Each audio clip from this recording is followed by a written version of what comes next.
my students have given 100 slides. So I've just cut down a few of them. So what I'm going to see, my group, basically, I have to close this. So my students keep pushing me in all directions. Now, before I say that, I must thank the organizers and also particularly my colleague Pradeep for his energetic, support to science, and particularly in this college. I was so impressed that this has been organized here, and then I see 95%, 98% are students. So I'm going to tell you, I just do only test tube chemistry. I don't do the chemistry that what these guys do. I only do test tube chemistry. Some of you can actually look at it. Okay? All right. So, so these are the things, my students keep pushing me to work in all these, in all these areas. But today I am going to talk to you these energy materials for storage. Okay? So, storing energy, this roughly I'll just try to cover the topics here. Storing energy is important. We know batteries are there, electrochemical capacitors. These are the ones which are actually now picking up. So some of the nanostructured materials, are very important for energy storage. Okay? So I'll just look at that quickly. And this, mostly, the synthesis conditions are very important for these materials to be suitable for energy storage. So that is something which I'm going to emphasize a little bit on that. Mostly we use hydrothermal method, which Professor Murugavel also has mentioned it. And then I shall give you some examples.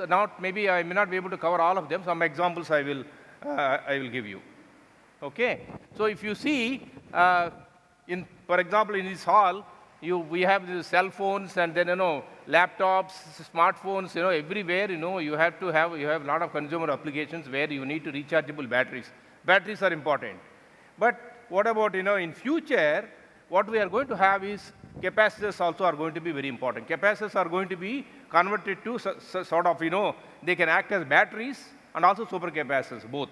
So that is the idea that people are working on. You can see the first one was, Leyden jar in 1746. That is the first one which people have, this is the person evolved. He was the one who actually, constructed this and then demonstrated it is possible to store charge. Now, modern capacitors, you probably would have seen this in all these tubes, electronic items. And these are the capacitors, supercapacitors, basically modern supercapacitors, which are going to be very important for us. The first one is the practical use of these capacitors was started in somewhere in 1957, the patent in General Electric, and they used carbons basically to make these the supercapacitor electrodes and other supercapacitors. You see the trajectory of how it is actually growing. In 1995, supercapacitors for electric car, people started looking at this, and Russia used supercapacitors to power electric cars. Already the things are actually moving very, very fast. And then it's also used for fast charging system, because supercapacitors can be charged very fast, and also they can get discharged very fast. So that is the fast charging system. So in 2004, Shanghai, this high-tech park developed a fast charging system along with first supercapacitor bus in the world. So this is the, sorry, I just have to. And then you also see the bus lines also. People are now looking at, commercial bus lines. You can have a charging system at one place, and then 1 kilometer later, one more charging station. You can have a supercapacitor charging station here or another one there.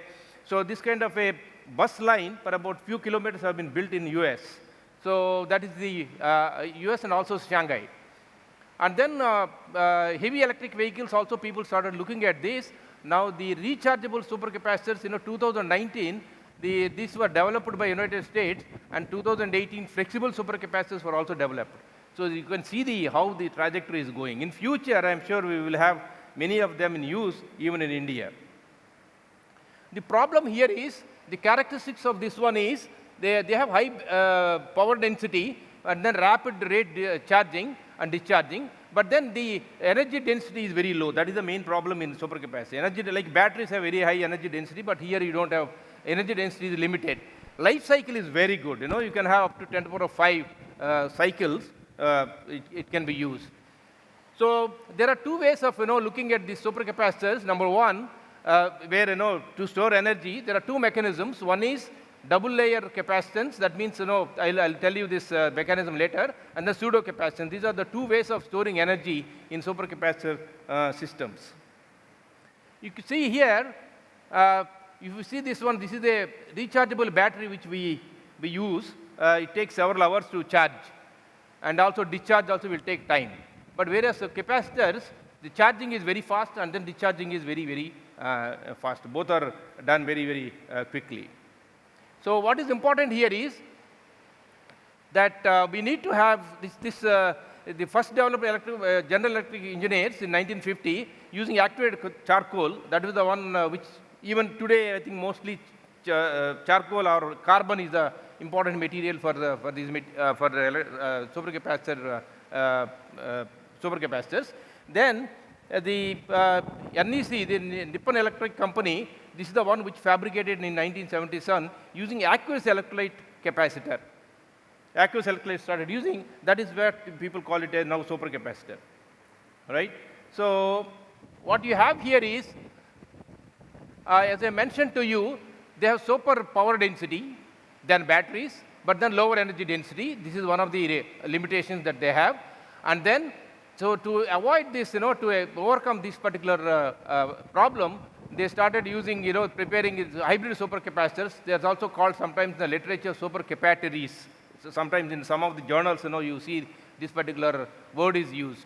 This is actually basically formed by a non-Faradaic electric double layer and then Faradaic battery type electrode. That means non-Faradaic means the ions will go and adsorb.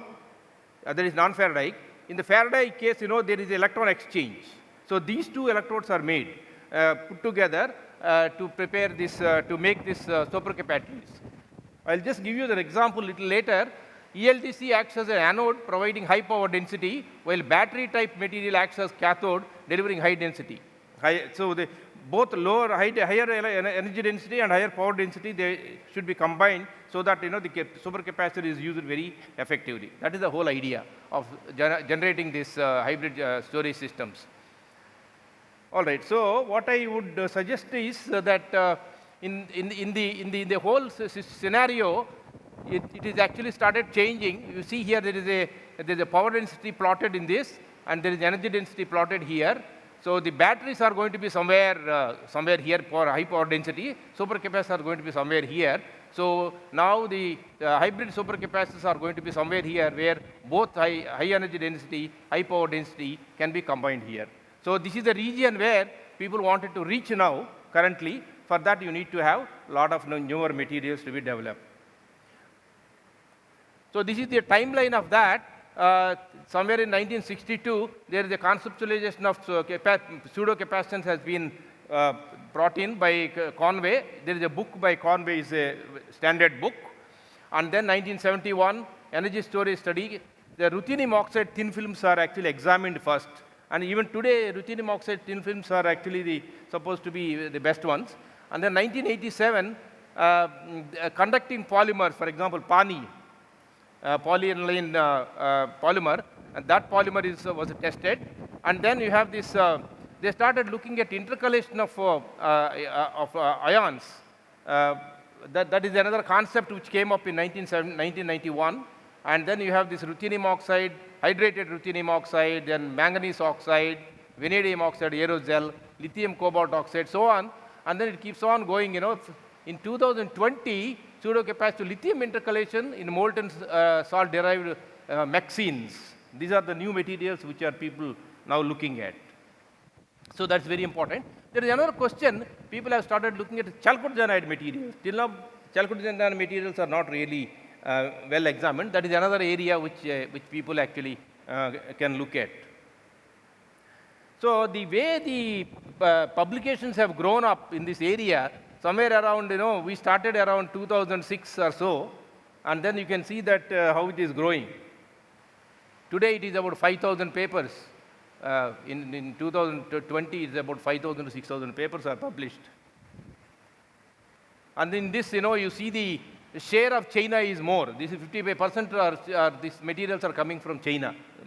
Research publications are coming from China. It is very difficult to compete with them. Get an idea, and by the time you get an idea, evening they publish a paper. Very difficult to, and then we have in India also, we have about 10.8% of publications coming up in this particular area. So what is important here is that the future, this is what I was just talking about, this is where we need to reach high specific energy and high power density. This is the region where we need to reach. We need to work on materials, and then for that what you have to do is you have to have a material which can give you high energy densities and also excellent power density, and these are the two things which can be possible only in hybrid capacitors, and which can give you 10 to the power 5 millions of cycles. That means about lifetime is going to be about 10 years. So that is the target that we need to reach. For that you have to work on. And then the discharge rate, charge and discharge should be in seconds, because we don't have patience to keep it for one hour. You just have to go to the station, immediately get it charged within few minutes or few seconds, and then keep using it. So that is another important aspect people have to look at, and people are looking at it now. So you need to understand this, we have to have materials. We have to develop a lot of materials. Currently, the electrochemical capacitors are two types, as I mentioned: electrical double layer capacitors, and then this is basically you get a Helmholtz layer. This is basically ions go and absorb at the interface. So that is basically, it forms a Helmholtz layer. So I think this, if you see electrochemistry, you know this, what is this Helmholtz layer is. Whereas in the case of the pseudo capacitors, there is an exchange of electrons or charge transfer. That means redox reactions can occur. So that is how the charge is exchanged there. So these two are different mechanisms. So this is generally observed in carbon materials. They're all carbon materials, generally show this kind of a behavior. And non-carbon materials like conducting polymers, metal oxides, sulfides, etc., show this kind of a behavior. So now the modern concept now is hybrid capacitors or asymmetric capacitors, where they add this one side and this one another side, two electrodes, two different materials, and then try to increase the properties of these capacitors, where you can have you can use graphene, metal oxide composites here, and then a symmetric one, and then rechargeable battery type. So you can actually extend this to store this charge to a large extent in supercapacitors also. So these are the mechanisms basically. The first one is, this is a conventional capacitors, what you see in physics. If you have studied in physics, you have that two electrodes and you have a dielectric material that gives you a capacitor. But in this case, electrolyte capacitors, you start putting some electrolyte here. These are electrolytes are there. So now here, the mechanism, if you see here, there is a Helmholtz layer formed here. This is a Helmholtz layer. This is the material, supercapacitor material, for example, carbon. And then you have this charged layers forming on that. This is the Helmholtz layer.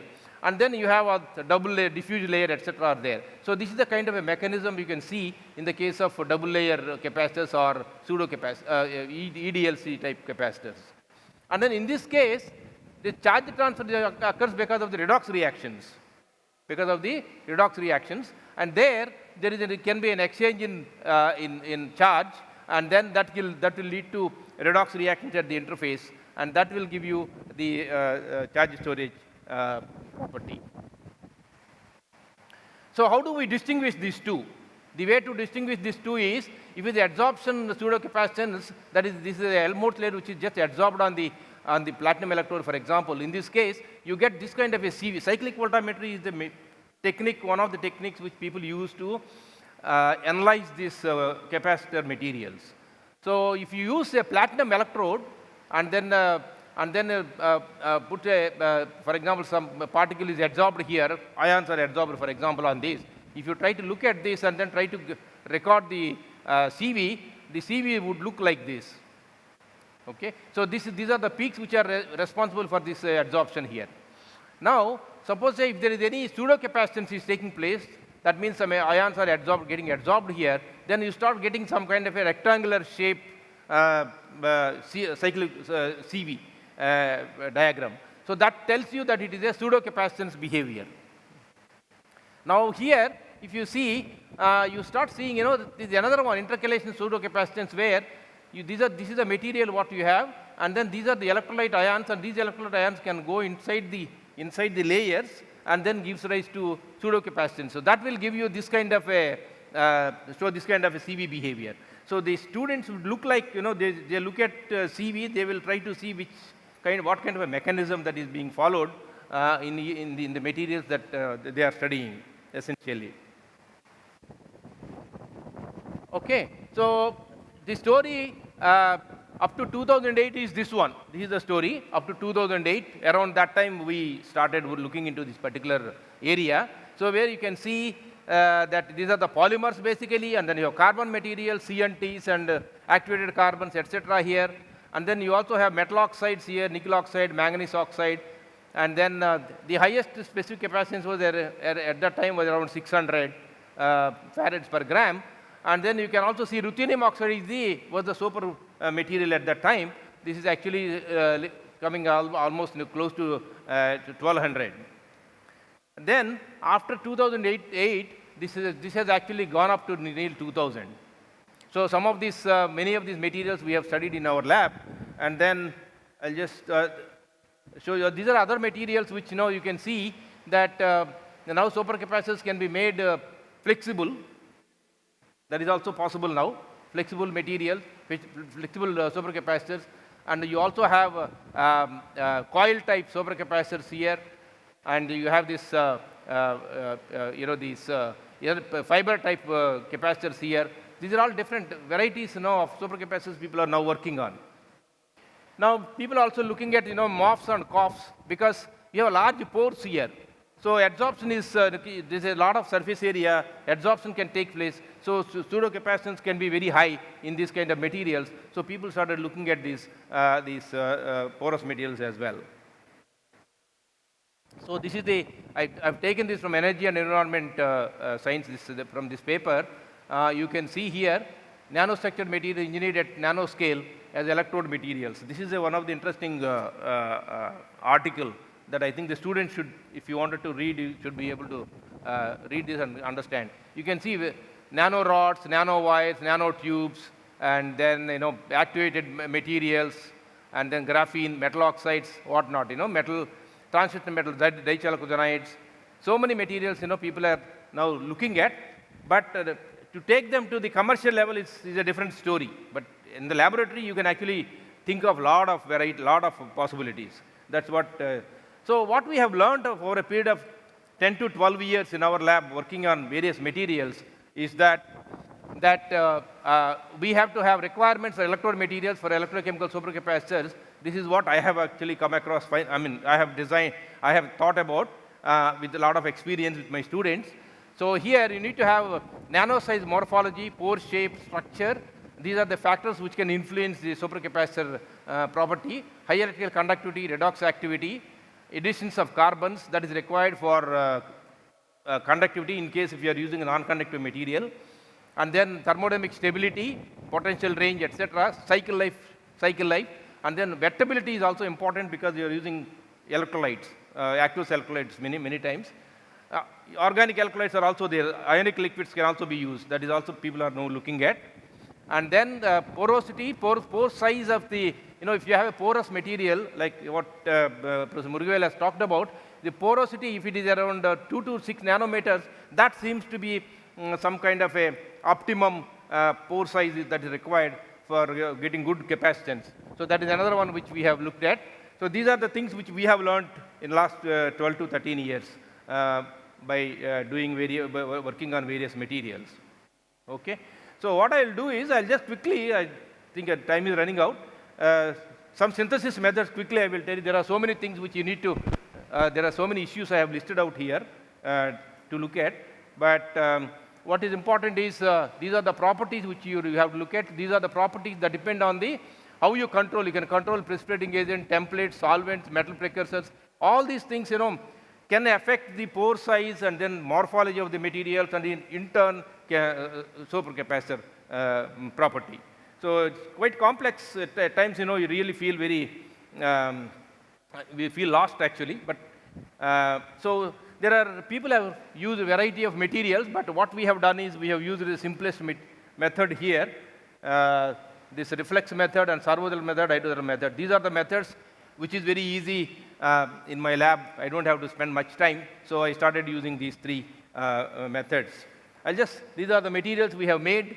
A lot of materials like, starting from nickel foam, nickel foil, where we have coated these materials, and then you can see here, this is a nickel cobalt oxide, nickel cobalt oxide with a small amount of nickel substituted, manganese oxide. These are only part of what we have done. And then each material, we should see the morphology is totally different. And then we have published in various journals. The surprising thing is, when we started in 2009-10, whatever we were sending, to JPC and many journals, they were getting accepted. I was very surprised. So it was actually picking up. So whatever that, your new thing that you are adding to the existing knowledge, it was actually very valuable. So papers were getting published. We have done all these things. I'm sorry, I will not be able to cover all that, already 7 minutes. So let me show you that. When we started, we had this 1996, Liu et al., they showed, 52, 64, and 59. This was the supercapacitor, the capacitance value of nickel oxide. Nickel oxide was investigated, to a large extent at that time. Then we said, okay, why is it that, theoretical capacity is 3,750 farads per gram, but we are sitting at 50. So we looked at it and then see how we can improve that. So as a result, we have actually prepared this nickel oxide material in different forms, and we could push it to 59 to all the way up to 420. Then at that time, my student got PhD and he left. So then, I found that later on, there is our own Indian Senthil Kumar and Girish, they have pushed it to 2065, and then it has gone up to 3,000 also. So we stopped here, but then all these guys, quoted extensively our papers on this material.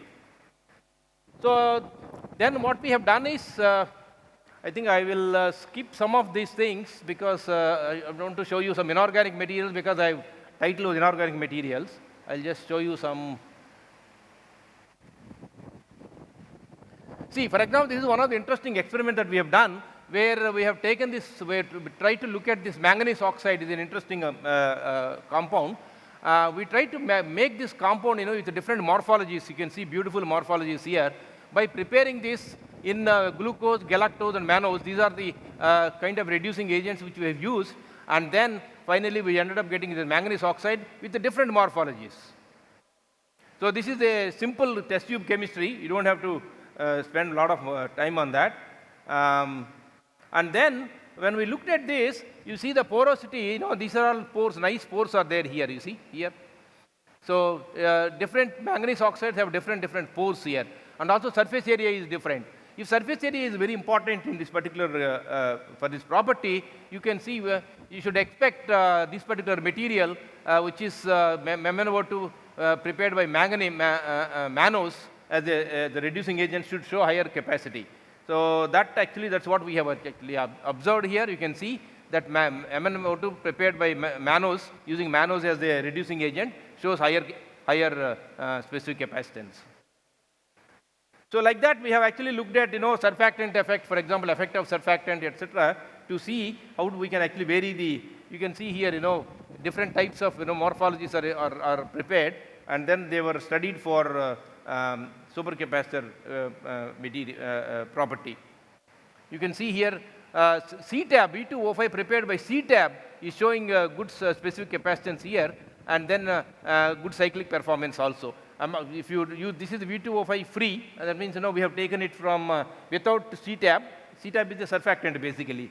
It gives you pores actually in the sample. So without surfactant we prepared, with surfactant we prepared, and this is the V2O5 which we have taken from the shelf. So compare these two. This is shelf one is giving only 160 that number, whereas this particular material is giving 642. So this preparation, particularly how you prepare, is very important. think I'll skip all these. There are many things. This is one of the interesting experiment which we have done, where we have taken this cobalt oxide was also one of the important material for this. In this, we try to substitute nickel here. So when we made this cobalt oxide, it gives you beautiful, these sheets, nano sheets, very nice sheets. Whereas when just start putting small amount of nickel, 0.3 per millimoles of that, you can start, it changes its morphology. This is something which is very, very surprising. We don't know why it is changing. One has to do in situ experiments to find out why this is changing to this particular shape. For this material has become very popular. This is actually has citations of something like 1,000 citations for this particular material. So this is what we have done. And so this is a cobalt oxide. This is 202 farads per gram.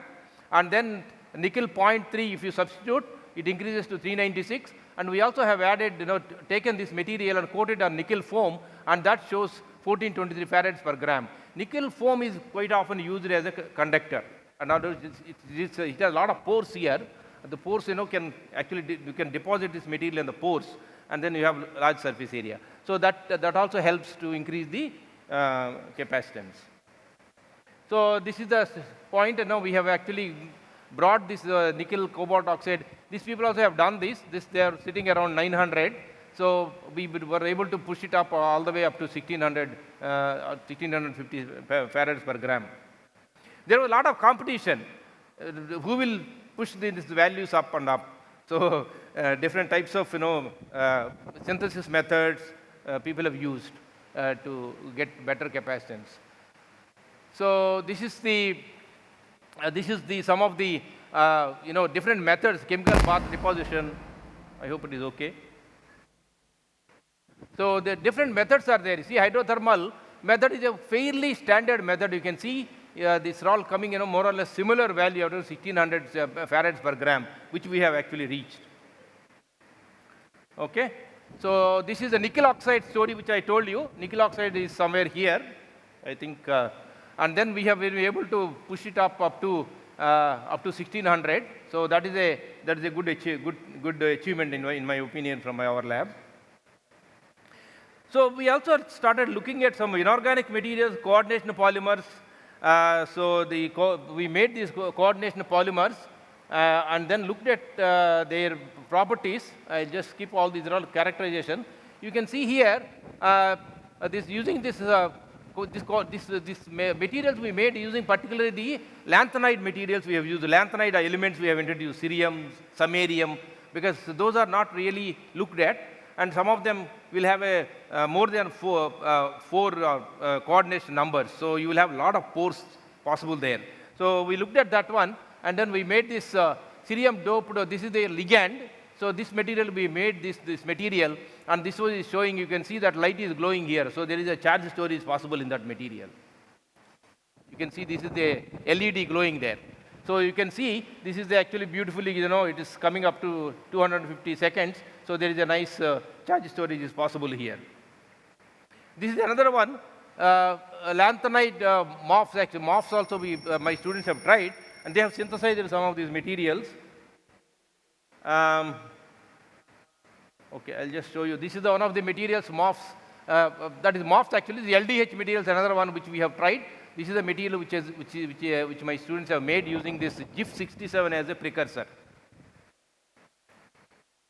So this one is actually again showing, if you see nickel cobalt LDH, is showing 628, and then nickel cobalt LDH RGO is showing 1658 farads per gram. This is a very high number for this particular material. You can see the IIT Madras, all these are glowing lights. The LEDs are glowing using that material.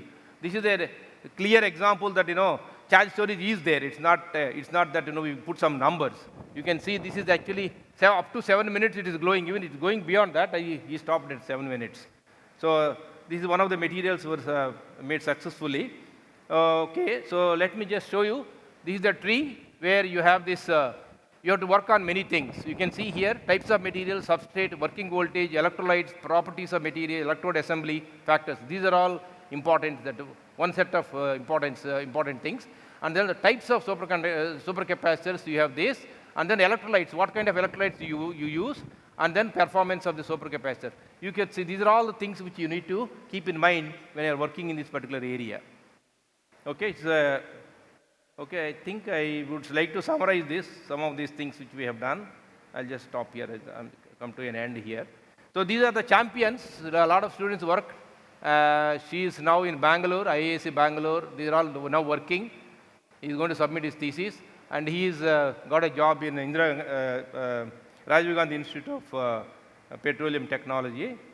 And so this, he is in NIT. He is also in, these are all working in NIT. He is working in a battery company, Exide. He is also in just joined there. So these are the books, the students, if you want to read, I would suggest these are the books that you should read. This is the original book, Kanwai. He is the one who actually father of this particular material, this particular subject. And then there is a Deepak Dubal. He has written this book. In this book, you can see a lot of our papers, even pictures, the figures were printed in this book. This is a nice book, for students to read who are interested in this. Okay? And that is our team. And I would like to acknowledge, all these people helped me, giving some money here and there, so I could do some work. Thank you. Sorry, I had to go very rapidly. Huh? Thank you, Professor Ranga Rao. Now it's time for your queries. This your cobalt CO3O4 doped with nickel. What is the reason for such a huge enhancement? Yeah, so basically cobalt and nickel, you have these redox couples are there. Nickel is a nice one. It can actually absorb, it can actually take OH ions, right? And cobalt can have mixed valency. So these two are the ones which are going to contribute to that.